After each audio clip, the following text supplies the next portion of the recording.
Binigyan ni Jose ng kapanatagan ang mga kapatid.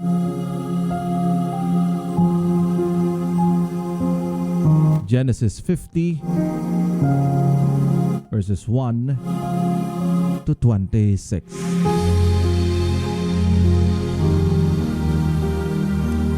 Niyakap ni Jose ang kanyang ama at umiiyak na hinagkan ito. Pagkatapos inutusan niya ang kanyang mga manggagamot na imbalsamuhin ang bangkay. Ayon sa kaugalian ng mga Ehipto, 40 araw ang ginugugol nila sa paggawa nito. 70 araw na nagluksa ang bansang Ehipto. Pagkatapos ng pagluluksa, sinabi ni Jose sa mga kagawad ng Faraon, "Pakisabi nga ninyo sa Faraon na hilinging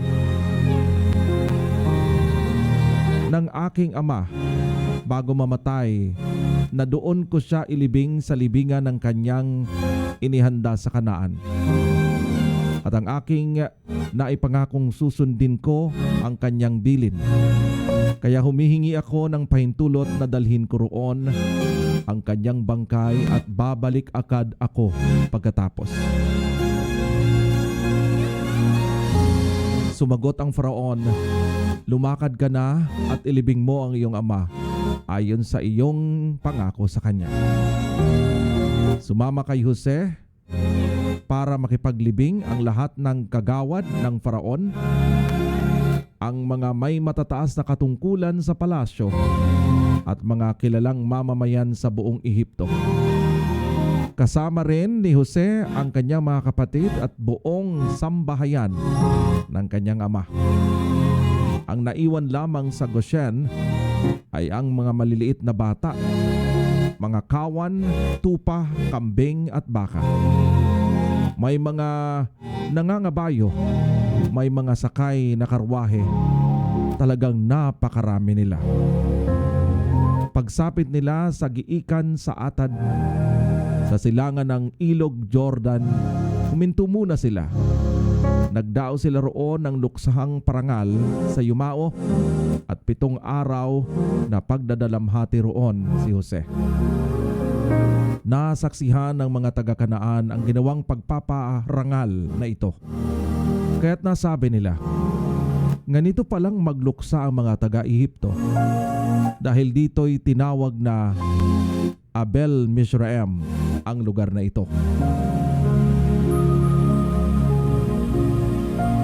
Sinunod nga ng mga anak ni Jacob ang hiling ng kanilang ama.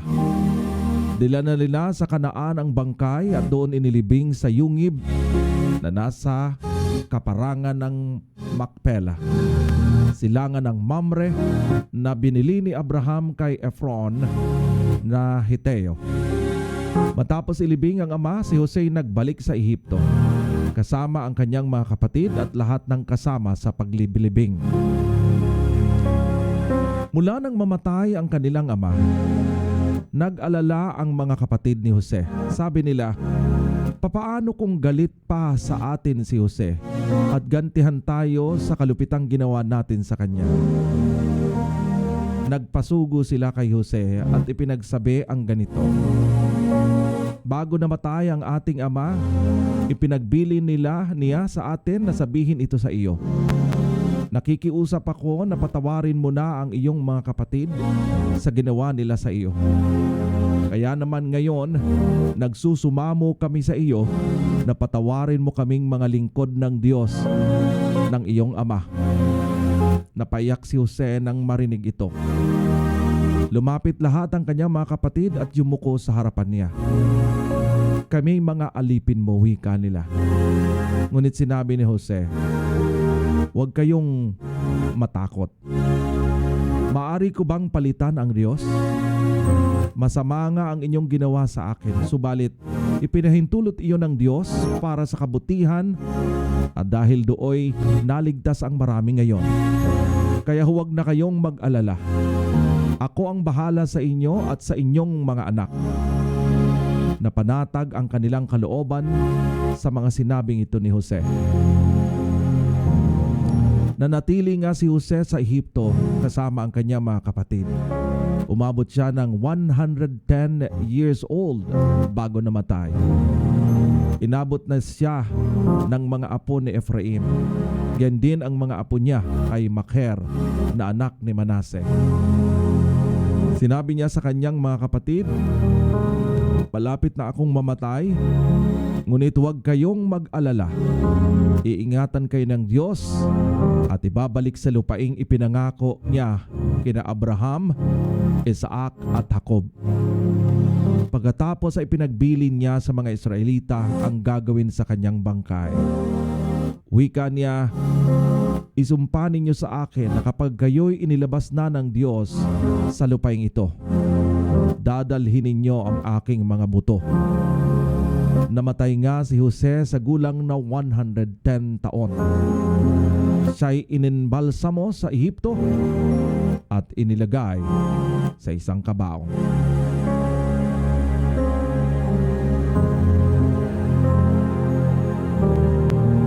Joseph reassures his brothers. Joseph threw himself on his father and wept over him and kissed him. This is taken from Genesis 50 verses 1 to 26.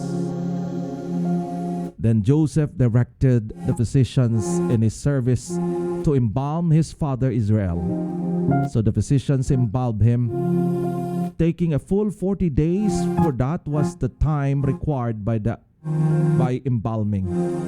And the Egyptian mounted for him 70 days.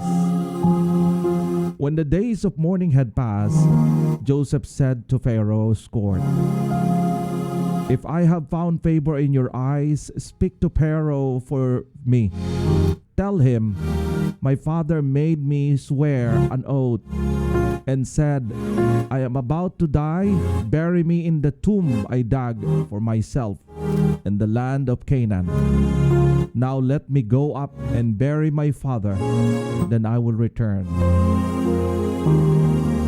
Pharaoh said, "Go up and bury your father, as he had made you swear to do."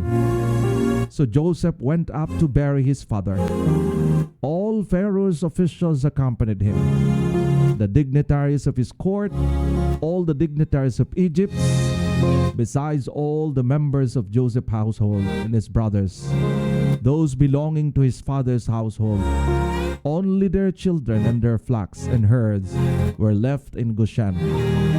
Chariots and horsemen also went up with him. It was very large company. When they reached the threshing floor of Atad near Jordan, they lamented loudly and bitterly. And there Joseph observed a 7-day period mourning for his father. Then the Canaanites who lived there saw the mourning at the threshing flood of Atad. They said, "The Egyptians are holding a solemn ceremony of mourning." That is why that place near Jordan is called Abel Mizraim. So Jacob's son did as he had recommended them to do. They carried him to the land of Canaan and buried him in the cave in the field of Machpelah near Mamre, which Abraham had bought along with the field as a burial place from Ephron to the Hittite. After burying his father, Joseph returned to Egypt, together with his brothers and all others who had gone with him to bury his father.